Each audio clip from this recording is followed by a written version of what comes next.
Hello friends, नमस्कार। हमारे YouTube channel college education में आप सभी का स्वागत है। आपके लिए टॉपिक लेके आया हूँ अध्यक्षीय शासन व्यवस्था के गुण दोष। बहुत इंपॉर्टेंट टॉपिक है दोस्तों। तो देखिए, उत्तर देखिए। सरकार के दो प्रमुख अंगों सरकार के दो प्रमुख अंगों कार्यपालिका और व्यवस्थापिका के आपसी संबंधों के आधार पर दो प्रकार की शासन प्रणाली होती है। संसदीय शासन प्रणाली और अध्यक्षीय शासन प्रणाली। चाहे संसदीय शासन व्यवस्था बोल दो, चाहे प्रणाली बोल दो, चाहे सरकार बोल दो, सभी का एक ही मतलब है। तो संसदीय शासन व्यवस्था जो है, इसका प्रारंभ सर्वप्रथम ब्रिटेन के अंदर हुआ था। इसलिए ब्रिटेन को संसदीय शासन व्यवस्था का जन्मदाता माना जाता है और वहाँ की जो पार्लियामेंट है, संसद है, उसको संसदों की जननी कहा जाता है। ठीक है, आगे देखिए। अध्यक्षीय शासन व्यवस्था विश्व को संयुक्त राज्य अमेरिका की देन है और यह संयुक्त राज्य अमेरिका के संविधान की प्रमुख विशेषता है। अध्यक्षीय शासन व्यवस्था को राष्ट्रपतीय शासन व्यवस्था भी कहा जाता है।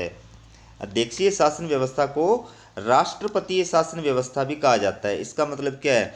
क्योंकि अध्यक्षीय शासन व्यवस्था में शासन की संपूर्ण शक्तियां राष्ट्रपति में निहित होती हैं और सरकार का शासन का सर्वेसर्वा जो होता है वो राष्ट्रपति होता है। इसलिए अध्यक्षीय शासन व्यवस्था को राष्ट्रपतीय शासन व्यवस्था भी कहा जाता है। तो एग्जाम में अध्यक्षीय शासन व्यवस्था या अध्यक्षीय शासन प्रणाली या अध्यक्षीय सरकार के स्थान पर राष्ट्रपतीय शासन का भी क्वेश्चन पूछा जा सकता है। दोनों का एक ही मतलब है। तो इसका प्रारंभ सबसे पहले अमेरिका में हुआ था, इसलिए अमेरिका को अध्यक्षीय शासन प्रणाली या राष्ट्रपतीय शासन व्यवस्था का जन्मदाता माना जाता है। आगे देखिए,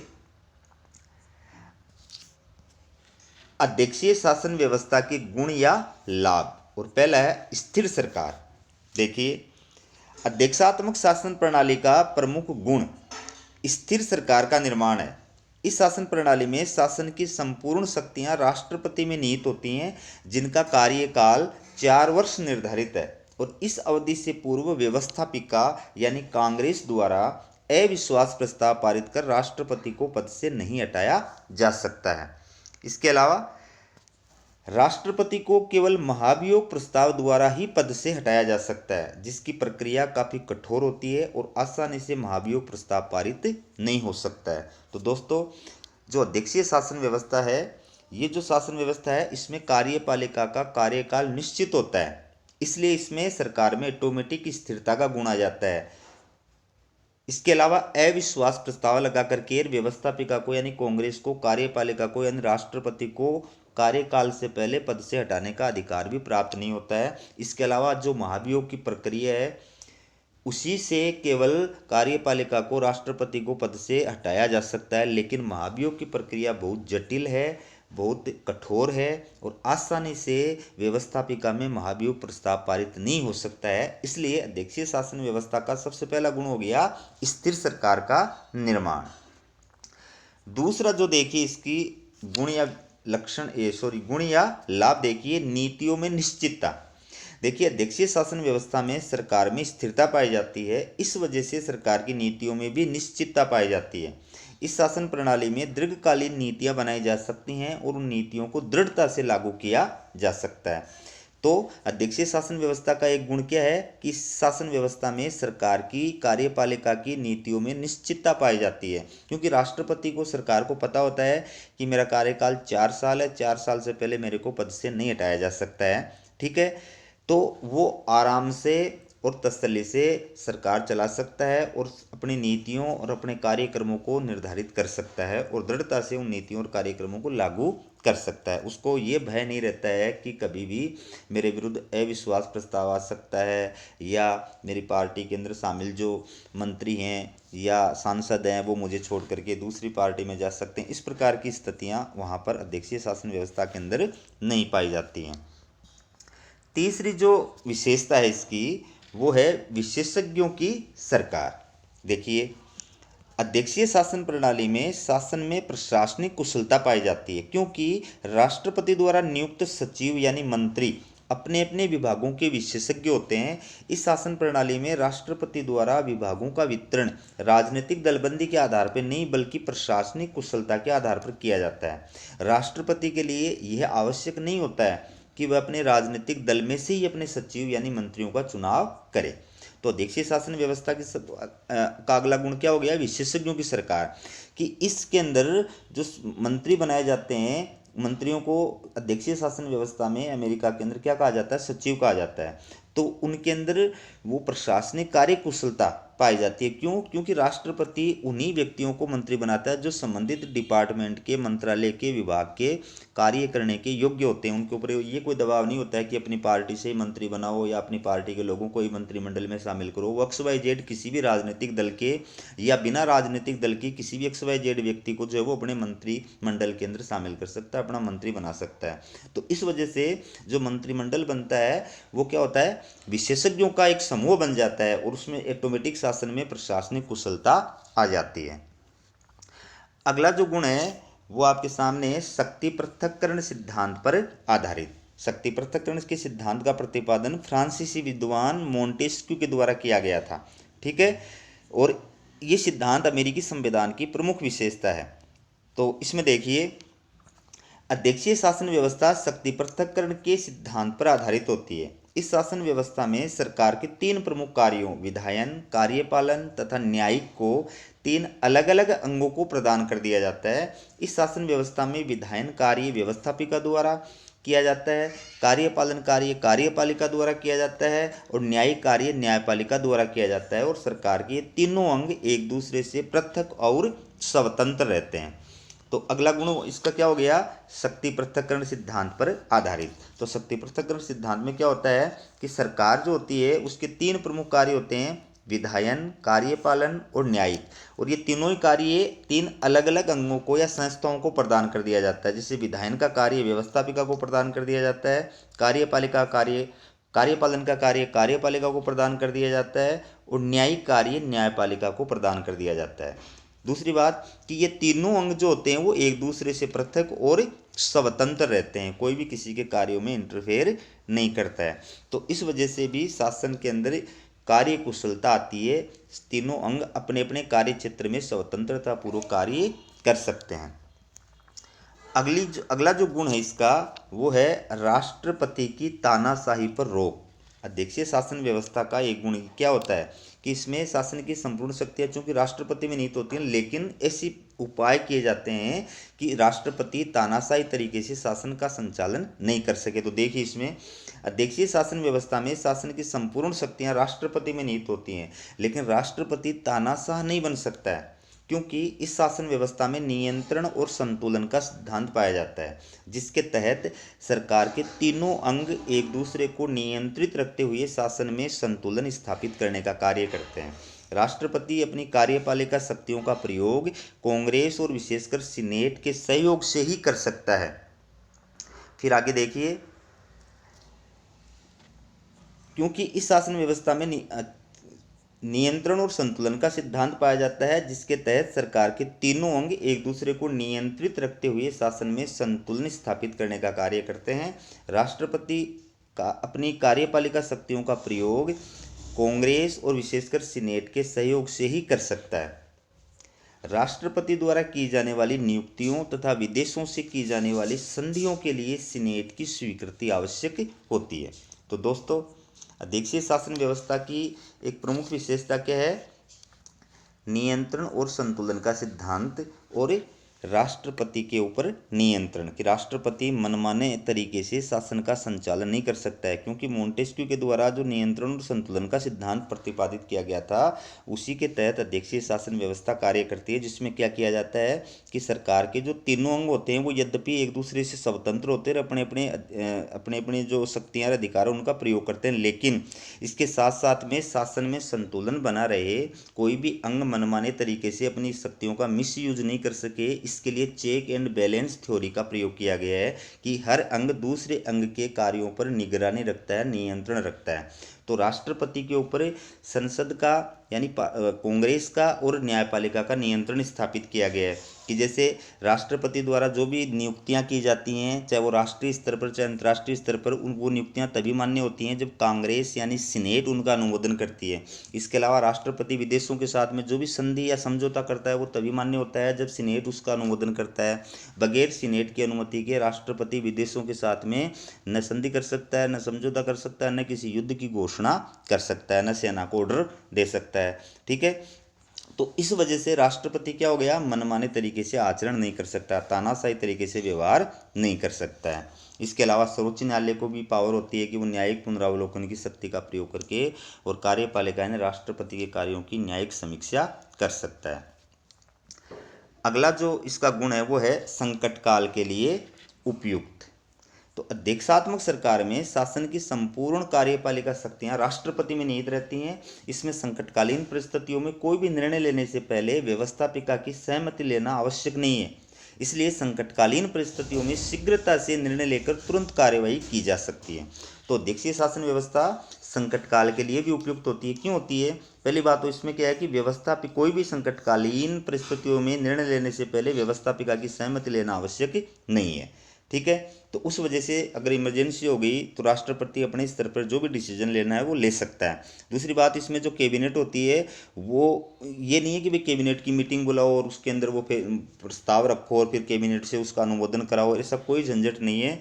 क्योंकि कैबिनेट तो राष्ट्रपति की एक प्रकार से गुलाम होती है, दास होती है। राष्ट्रपति जैसा कहता है उसके अकॉर्डिंग वो साइन कर देती है या अपना निर्णय जो है वो ले लेती है। इसलिए निर्णय लेने का जो पूरा पावर होता है वो राष्ट्रपति के पास में आ जाता है संकट काल के अंदर। तो राष्ट्रपति जो है संकटकालीन परिस्थितियों का सही प्रकार से सामना करने के लिए और तुरंत और शीघ्र निर्णय लेकर के उचित कार्यवाही कर सकता है। अगला जो इसका गुण है वो है उग्र दलबंदी का अभाव। देखिए, अध्यक्षीय शासन में राजनीतिक दलों में उग्र दलबंदी का अभाव रहता है। इस शासन प्रणाली में राजनीतिक दलों का प्रभाव सरकार बनने तक ही रहता है, क्योंकि इसमें विरोधी दल को पता होता है कि निश्चित अवधि से पहले कार्यपालिका को हटाया नहीं जा सकता। इसी कारण वे उग्र दलीय भावना त्याग कर शासन संचालन में पूरा सहयोग देते रहते हैं। तो इसके अंदर उग्र दलबंदी का अभाव होता है, मतलब दलों में आपसी जो कंपटीशन होता है बहुत तगड़ा कि वो उसकी बुराई करता रहता है, वो उसकी बुराई करता रहता है, वो यहाँ पर नहीं पाया जाता, इस शासन व्यवस्था में नहीं पाया जाता। क्योंकि इसमें विपक्ष की जो पार्टी होती है उसको पता है कि भाई राष्ट्रपति एक बार चुन लिया गया तो अब उसका कार्यकाल 4 वर्ष है, 4 वर्ष से पहले हम उसको हटा तो सकते नहीं है। इसलिए बेवजह की आलोचना करना, बेवजह का होल्ला करना, उसका कोई तुक नहीं है। ठीक है, तो ये गुण इसमें पाया जाता है। अगला है बहुदलीय प्रणाली के लिए उपयुक्त। देखिए, अध्यक्षात्मक शासन प्रणाली उन देशों के लिए अधिक उपयोगी है जहां पर अनेक राजनीतिक दल विद्यमान होते हैं। राजनीतिक दलों में उग्र दलबंदी पाई जाती है तथा विपक्षी दल सदैव सरकार को अस्थिर करने व गिराने की फिराक में होते हैं। अध्यक्षात्मक सरकार का कार्यकाल निश्चित होने के कारण तथा कार्यपालिका का व्यवस्थापिका के प्रति उत्तरदायित्व न होने के कारण बहुदलीय प्रणाली के दोषों से निपटने में अध्यक्षीय शासन प्रणाली अधिक कारगर सिद्ध हो सकती है। तो देखिए दोस्तों, ये भी एक महत्वपूर्ण गुण है कि बहुदलीय शासन प्रणाली के लिए ये जो शासन व्यवस्था है वो बहुत उपयुक्त होती है। कैसे कि इसमें चूंकि अध्यक्षात्मक शासन प्रणाली के अंदर जो राष्ट्रपति का सरकार का जो कार्यकाल होता है वो निश्चित होता है, और दूसरी बात वो व्यवस्थापिका के प्रति उत्तरदायी भी नहीं होती है। उस वजह से जो बहुदलीय प्रणाली के दोष होते हैं कि विपक्ष की पार्टियां सरकार को अस्थिर करने का प्रयास करती रहती हैं, सरकार के एमएलए और एमपी को तोड़ करके सरकार गिराने का प्रयास करती रहती है, अपनी सरकार बनाने का प्रयास करती रहती हैं, वो स्थिति जो है उससे छुटकारा प्राप्त हो जाता है। अब देखिए अध्यक्षीय शासन प्रणाली के दोष या कमियां या आलोचनाएं। ठीक है, अध्यक्षीय शासन प्रणाली की क्या क्या आलोचनाएं हैं, किन किन आधारों पर आलोचना की जाती है। पहला देखिए, विधायिका और कार्यपालिका के मध्य टकराव। अध्यक्षीय शासन व्यवस्था की इस आधार पर आलोचना की जाती है कि इसमें व्यवस्थापिका और कार्यपालिका के मध्य टकराव पाया जाता है। ये स्थिति तब होती है जब कार्यपालिका यानी राष्ट्रपति किसी अन्य पार्टी का हो और व्यवस्थापिका यानी कांग्रेस में विशेषकर सीनेट में किसी अन्य पार्टी को बहुमत प्राप्त हो। उस स्थिति में सीनेट राष्ट्रपति का विरोध करने लग जाती है और राष्ट्रपति सीनेट का विरोध करने लग जाता है, जिसके परिणाम स्वरूप सरकार के दो महत्वपूर्ण अंगों के मध्य टकराव की स्थिति पैदा हो जाती है। तो ये इसका एक प्रमुख दोष है कि इसमें विधायिका यानी व्यवस्थापिका और कांग्रेस के मध्य टकराव की स्थिति पैदा हो सकती है। कब पैदा हो सकती है कि जैसे इसमें जैसे मान लो अमेरिका के अंदर अध्यक्षीय शासन व्यवस्था, वहाँ पर दो राजनीतिक दल, डेमोक्रेटिक पार्टी और रिपब्लिकन पार्टी। जैसे राष्ट्रपति बन गया मान लीजिए रिपब्लिकन पार्टी का और सीनेट के अंदर बहुमत आ गया डेमोक्रेटिक पार्टी का, तो उस सिचुएशन में राष्ट्रपति के द्वारा जो भी कार्य किए जाएंगे सीनेट उनका अनुमोदन नहीं करेगी। ठीक है, और उधर सीनेट जो भी विधेयक पारित करके कांग्रेस जो भी विधेयक पारित करके राष्ट्रपति के पास भेजेगी, राष्ट्रपति उस पर साइन नहीं करेगा, तो उस वजह से सरकार के दो महत्वपूर्ण अंगों के बीच में टकराव की स्थिति पैदा हो जाती है और उससे शासन संचालन में गतिरोध पैदा हो जाती है, बाधा उत्पन्न हो सकती है।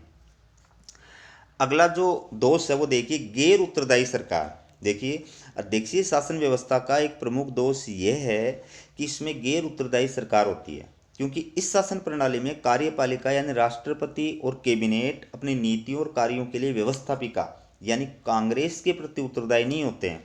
राष्ट्रपति और उसके सचिव यानी मंत्री न तो वे कांग्रेस के सदस्य होते हैं और न ही वे कांग्रेस के सत्र में भाग लेते हैं। इसके अलावा व्यवस्थापिका यानी कांग्रेस अविश्वास प्रस्ताव पारित करके उन्हें पद से भी नहीं हटा सकती है। तो अध्यक्षीय शासन व्यवस्था की इस आधार पर आलोचना की जाती है कि इस शासन व्यवस्था में क्या होता है, गैर उत्तरदायी सरकार का निर्माण होता है। कैसे होता है कि इसमें जो कार्यपालिका होती है, राष्ट्रपति और उसके जो मंत्री होते हैं, वो अपनी नीति और कार्यों के लिए व्यवस्थापिका के प्रति उत्तरदायी नहीं होते हैं। व्यवस्थापिका में यानी कांग्रेस के अंदर उनको जवाब नहीं देना पड़ता है, न तो वो कांग्रेस के सदस्य होते हैं, न कांग्रेस के अधिवेशन में भाग लेते हैं, न कांग्रेस के सदस्य मंत्रियों से, राष्ट्रपति से और प्रश्न पूछ सकते हैं, पूरक प्रश्न पूछ सकते हैं, वगैरह वगैरह जो भी होता है नियंत्रण के साधन, उन किसी भी साधन का प्रयोग नहीं किया जा सकता है। और सबसे बड़ी बात कि व्यवस्थापिका यानी कांग्रेस के द्वारा अगर सरकार ढंग से काम नहीं कर रही है तो अविश्वास प्रस्ताव पारित करके कार्यकाल से पहले पद से भी नहीं हटाया जा सकता है। अगली जो आलोचना है वो किस आधार पर की जाती है, या अध्यक्षीय शासन व्यवस्था की अगली कमी है मंत्रिमंडल की कमजोर स्थिति। देखिए अध्यक्षीय शासन व्यवस्था में मंत्रिमंडल की स्थिति पूरी तरह से कमजोर होती है। इस शासन प्रणाली में मंत्रिमंडल के सदस्यों की स्थिति राष्ट्रपति के व्यक्तिगत सहायकों की होती है, समकक्षों की नहीं। नीतियों का निर्धारण राष्ट्रपति करता है, मंत्रिमंडल नहीं। मंत्रिमंडल के सदस्य राष्ट्रपति के अधीन होते हैं और उसी के प्रति उत्तरदायी होते हैं। राष्ट्रपति उन्हें कभी भी पद से हटा सकता है। तो अध्यक्षीय शासन व्यवस्था की एक इस आधार पर भी आलोचना की जाती है कि इसमें कहने को राष्ट्रपति का जो है वो मंत्रिमंडल होता है, कैबिनेट होता है, लेकिन वास्तव में वो होना न होने के बराबर होता है। क्यों? क्योंकि मंत्रिमंडल की कुछ भी हैसियत नहीं होती है। मंत्री जो होते हैं वो राष्ट्रपति के सेवक होते हैं, दास होते हैं। वो राष्ट्रपति जो है जैसा आदेश देता है उसके अनुसार मंत्री कार्य करते हैं, और जो मंत्री जो है राष्ट्रपति के आदेशों का पालन नहीं करता है, राष्ट्रपति उनको पद से हटा देता है। ठीक है, तो जो भी निर्णय लिए जाते हैं, जो भी नीतियां बनाई जाती हैं, उसका निर्धारण राष्ट्रपति द्वारा किया जाता है, मंत्रिमंडल के द्वारा नहीं किया जाता है। क्योंकि मंत्रिमंडल का अध्यक्षीय शासन व्यवस्था में वैसे कोई प्रावधान ही नहीं होता है। राष्ट्रपति प्रशासनिक सुविधा के लिए अपने सचिव नियुक्त करता है। ठीक है, अगली आलोचना किस आधार पर की जाती है, वैकल्पिक सरकार का कोई प्रावधान नहीं। देखिए अध्यक्षात्मक शासन प्रणाली में वैकल्पिक सरकार का कोई प्रावधान नहीं होता है। इसमें विशेष परिस्थितियों में कार्यपालिका प्रधान को बदलना संभव नहीं है। मान लीजिए राष्ट्रपति पदधारी व्यक्ति जो है उसको महाभियोग के द्वारा पद से हटा दिया गया है, या उसकी मृत्यु हो गई है, या वो पागल हो गया है, तो उस सिचुएशन में वहाँ पर वैकल्पिक सरकार के गठन का कोई प्रावधान नहीं होता अध्यक्षीय शासन व्यवस्था में। फिर क्या होगा, फिर दोबारा ही चुनाव किए जाते हैं। अगली जो आलोचना वो किस आधार पर की जाती है, आलोचना का अभाव। देखिए अध्यक्षीय शासन प्रणाली में कार्यपालिका प्रधान यानी राष्ट्रपति की व्यवस्थापिका यानी कांग्रेस द्वारा उस प्रकार आलोचना नहीं की जाती है जिस प्रकार संसदीय शासन व्यवस्था में संसद द्वारा प्रधानमंत्री और उसकी सरकार की आलोचना की जाती है। इस शासन प्रणाली में आलोचना का अभाव होने के कारण सरकार को अपनी कमियों को समझने व उनकी पुनरावृत्ति रोकने का अवसर प्राप्त नहीं होता है। तो अध्यक्षीय शासन व्यवस्था का एक ये भी प्रमुख दोष है कि इसमें आलोचना का अभाव होता है। इसमें व्यवस्थापिका जो होती है वो कार्यपालिका की यानी राष्ट्रपति की उस प्रकार से आलोचना नहीं कर सकती जिस प्रकार से संसदीय शासन व्यवस्था में संसद के द्वारा प्रधानमंत्री और कैबिनेट की आलोचना की जाती है। तो उस वजह से राष्ट्रपति को अपनी कमियों का ज्ञान भी नहीं होता है और वो कमियों को सुधारने का उसको जो अवसर भी प्राप्त नहीं होता है। अगला जो गुण है वो देखिए न्यायिक निरंकुशता को बढ़ावा। देखिए इस शासन प्रणाली में व्यवस्थापिका और कार्यपालिका के पृथक्करण में न्यायपालिका को इन दोनों अंगों पर सर्वोच्च बना दिया है। कई बार सर्वोच्च न्यायालय न्यायिक पुनरावलोकन की शक्ति का गलत प्रयोग करने से भी नहीं चूकता है। इस तरह व्यवस्थापिका व कार्यपालिका से गतिरोध का परिणाम न्यायिक निरंकुशता के जन्म का कारण बन जाता है। इसी कारण आज न्यायपालिका को व्यवस्थापिका का तीसरा सदन कहा जाने लगा है। तो अध्यक्षीय शासन व्यवस्था में सर्वोच्च न्यायालय जो होता है उसको न्यायिक पुनरावलोकन की पावर प्राप्त होती है, और न्यायिक पुनरावलोकन की पावर की वजह से वो क्या करता है, कार्यपालिका यानी राष्ट्रपति के कार्यों की भी न्यायिक समीक्षा कर सकता है, और व्यवस्थापिका यानी कांग्रेस के विधेयकों की भी न्यायिक समीक्षा कर सकता है। तो इस वजह से कई बार क्या होता है, न्यायाधीश जो होता है वो न्यायिक तानाशाही करने लग जाता है, वो न्यायिक पुनरावलोकन की शक्ति का मिसयूज करने लग जाता है, जिस वजह से न्यायिक निरंकुशता का या न्यायिक तानाशाही का जन्म होता है। तो इसी वजह से न्यायपालिका को व्यवस्थापिका का तीसरा सदन भी कहा जाने लग गया। कैसे कि न्यायपालिका के द्वारा जो निर्णय दिए जाते हैं वो निर्णय भविष्य में क्या बन जाते हैं, कानून बन जाते हैं। तो कानून बनाने का कार्य वैसे कांग्रेस का है, उसके दोनों सदनों का, प्रतिनिधि सभा और सीनेट का है, लेकिन सर्वोच्च न्यायालय जो है वो न्यायिक पुनरावलोकन की शक्ति का प्रयोग करके कांग्रेस द्वारा बनाए गए कानूनों की न्यायिक समीक्षा कर सकता है, उनको अवैध घोषित कर सकता है। उस वजह से न्यायपालिका को भी व्यवस्थापिका यानी कांग्रेस का तीसरा सदन कहा जाने लगा है।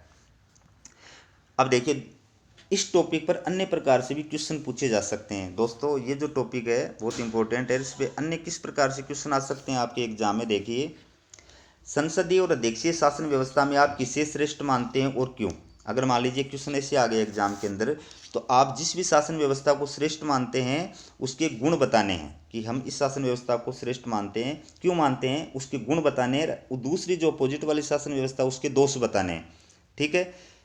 फिर दूसरा क्वेश्चन ऐसे भी आ सकता है, अध्यक्षीय शासन व्यवस्था संसदीय शासन व्यवस्था से श्रेष्ठ क्यों है, कारण बताइए। तो आप अध्यक्षीय शासन व्यवस्था संसदीय शासन व्यवस्था से श्रेष्ठ क्यों है, तो इसमें संसदीय शासन व्यवस्था की कमी बतानी है और अध्यक्षीय शासन व्यवस्था के गुण बताने हैं, कि जो कमी संसदीय शासन व्यवस्था में पाई जाती है फिर बताना है कि अध्यक्षीय शासन व्यवस्था में ऐसा नहीं पाया जाता है, ऐसे उसके फिर वो गुण बताने हैं। उसी पॉइंट का अध्यक्षीय शासन व्यवस्था का दोष और उसी पॉइंट का अध्यक्षीय शासन व्यवस्था का गुण बताना है।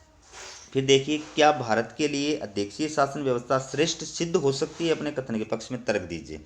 तो आप मानते हैं कि भारत के लिए अध्यक्षीय शासन व्यवस्था श्रेष्ठ सिद्ध हो सकती है, तो फिर आपको क्या बताना है, अध्यक्षीय शासन व्यवस्था के गुण बताने हैं, निष्कर्ष रूप में लिखना है कि इस आधार पर हम कह सकते हैं कि भारत के लिए अध्यक्षीय शासन व्यवस्था ही श्रेष्ठ सिद्ध हो सकती है। और अगर आप मानते हैं कि अध्यक्षीय शासन व्यवस्था भारत के लिए श्रेष्ठ सिद्ध नहीं हो सकती है, तो आपको अध्यक्षीय शासन व्यवस्था के दोष बताने हैं और निष्कर्ष में लिखना है कि इन आधारों पर हम कह सकते हैं कि भारत जैसे देश के लिए अध्यक्षीय शासन व्यवस्था श्रेष्ठ सिद्ध नहीं हो सकती है। और इसके अलावा अध्यक्षीय शासन व्यवस्था से संसदीय शासन व्यवस्था की श्रेष्ठता स्पष्ट कीजिए। तो इसमें क्या करना है, आपको अध्यक्षीय शासन व्यवस्था के दोष बताने हैं और संसदीय शासन व्यवस्था के गुण बताने हैं, और निष्कर्ष रूप में आपको लिखना है कि इन उपयुक्त विवेचन से स्पष्ट होता है कि ये शासन व्यवस्था इस शासन व्यवस्था की तुलना में श्रेष्ठ है। तो दोस्तों, हमारा वीडियो कैसा लगा कमेंट करके ज़रूर बताएं। वीडियो का लिंक अपने दोस्तों के पास शेयर करें ताकि नए विद्यार्थियों के पास भी वीडियो पहुंच सके। आप कोई टॉपिक पर वीडियो बनवाना चाहते हैं तो मुझे कमेंट बॉक्स में कमेंट करें। हमारा वीडियो देखने के लिए बहुत बहुत धन्यवाद।